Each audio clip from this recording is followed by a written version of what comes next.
Welcome back to video 5. This is the second to the last video because the last video I'm going to talk about a revolutionary act of love that's super important. And so in the last video I was talking about what that initial 200K was gonna do. I'm gonna put together my leadership team, my leadership circle, with people that I know who are currently struggling but who have experienced lived the unsheltered and or struggling experience. Maybe they could be in the process of eviction or have lost everything recently and know what they were looking for and couldn't find in the system. And we want to create that. And what we will do is we will create a plan. We'll look at how laws can change in the city, the county, and the state, and ask businesses to petition that. But on top of that, to move this project forward, what we will be doing is asking businesses to put this in their budget as an expense for the next 12 to 24 months, 1 to 2 years, I'm going to say, so that we can work on eliminating homelessness on a grand scale. There's about almost 500,000 people in the city of Raleigh.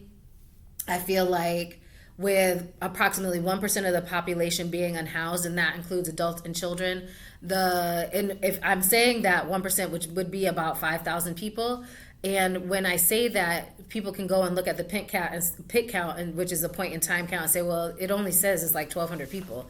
Well, the PIT count doesn't. It only accounts for people that you can see at that particular date and time that are unhoused. So they are in shelters or they're actively living on the street, maybe in the tent communities or whatever. But what nobody is really talking about is the 5,000 students in Wake County who are unhoused, which primarily would be coming out of Raleigh since we have the biggest school district.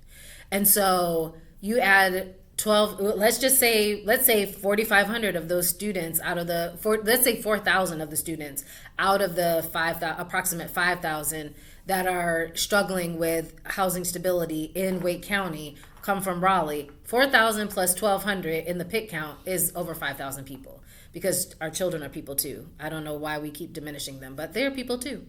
And so if we focus on initially housing families, then we begin to quickly diminish that number. And we also provide a support system for our children so that they can be successful in school, which I think is really challenging, especially coming off of the pandemic. The last thing children need to be doing is experiencing and even continuing to experience adverse childhood experiences or ACEs. And so we are going to present a plan to the businesses, to you as the businesses. That means the owners, managers, and employees, as I said. And you get to determine whether this is something that you can continue, that you can add to your budget and continue to contribute to on a monthly basis. In return, you get our accolades. We put it out there that this business is helping to eliminate homelessness. Go patronize them. This business is going above and beyond. They have their owners, employees, and managers out here eliminating homelessness. This is the ways they're giving back. Please go support them. Please go purchase from them. Please patronize their businesses. This sole proprietor, he is doing this. She is doing this. They are doing this. Please go and support them. And so it becomes a business to business networking. I'm not a nonprofit. I'm going to be a decision maker. I'm going to work with my leadership circle to make decisions, and we are going to put people in homes. However that looks like. We're going to do it legally, and we're also going to work on making changes to how things are built and when they can be built and where they can be built. The city of Raleigh has all these little pieces of land that could possibly have a tiny home or an ADU or even both, and they're not being used because of land use laws or whatever. And so we want to look into seeing how we can change that.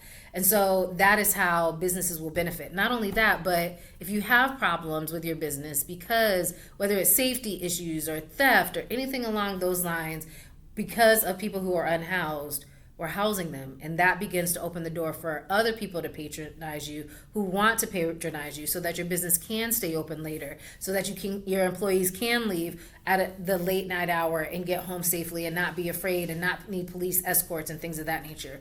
We can handle this ourselves as a community. And so stay tuned for the next video, because that is an important message to tell you how this is all going to get started. Thank you.